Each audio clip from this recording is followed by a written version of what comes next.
Subscribe कीजिए GLR education को और बेल आइकन बटन भी दबा लीजिए हमारी आने वाली वीडियोस के नोटिफिकेशन के लिए। प्यारे भैया बहनों, GLR एजुकेशन में आप सबका स्वागत है।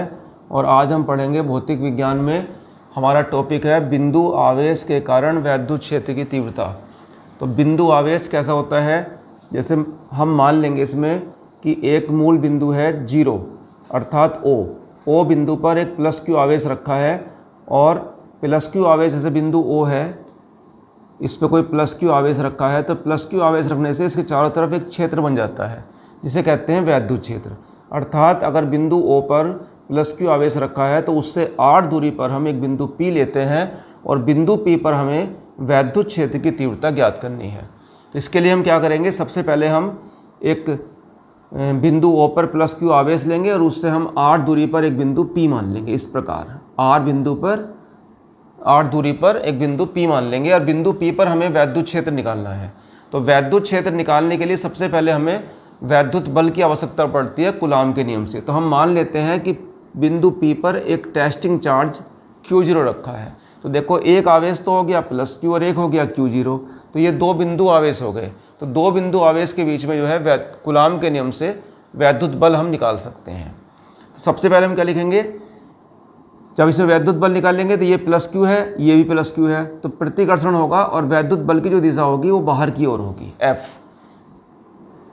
और ये जो वैद्युत बल की दिशा है यही वैद्युत क्षेत्र की दिशा होगी, क्योंकि धन आवेश के चलने की जो दिशा होती है वो वैद्युत क्षेत्र की दिशा होती है।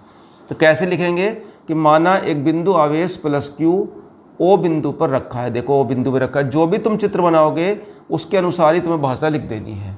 बिंदु O पर रखा है तथा एक ऐसे माध्यम में रखा है, ये जो प्लस Q आवेश है एक ऐसे माध्यम में रखा है जिसका परावैद्युतांक K है।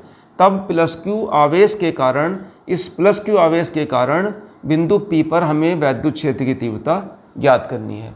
तो इसके लिए हम करते क्या हैं, माना बिंदु P पर एक परीक्षण आवेश Q0 स्थित है, तब कूलाम के नियम से बिंदु P पर वैद्युत बल F बराबर 1/4πε0 K इंटू Q और Q0 अपॉन R²। ये वैद्युत बल होगा कूलाम के नियम से। कैसा बल होगा, ये प्रतिकर्षण बल होगा।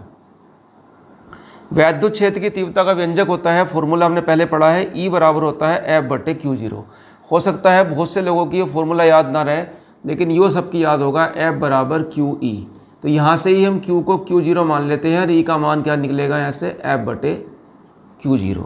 तो वैद्युत क्षेत्र की तीव्रता E बराबर F/Q0 से, और यहाँ हम F का मान रख देंगे, ये F का मान दे रखा है, इसके अपोन में क्या होगा Q0। तो Q0 से Q0 कैंसिल हो जाएगा, तो E बराबर 1/4πε0 K into Q upon R²।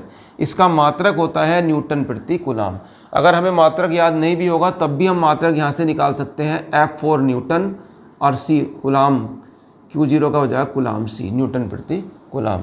यह एक सदिश राशि है, यह एक सदिश राशि है। तो ये बहुत आसान टॉपिक है, इसे बहुत आसानी से आप याद कर सकते हैं और जैसा आप इसका चित्र बनाएंगे वैसा इसमें के बारे में आप लिख देंगे और बहुत सरल है, इसे बहुत अच्छे से आप याद कर सकते हैं। और जो नया टॉपिक होगा मैं आपको नई वीडियो में बताऊंगा। धन्यवाद।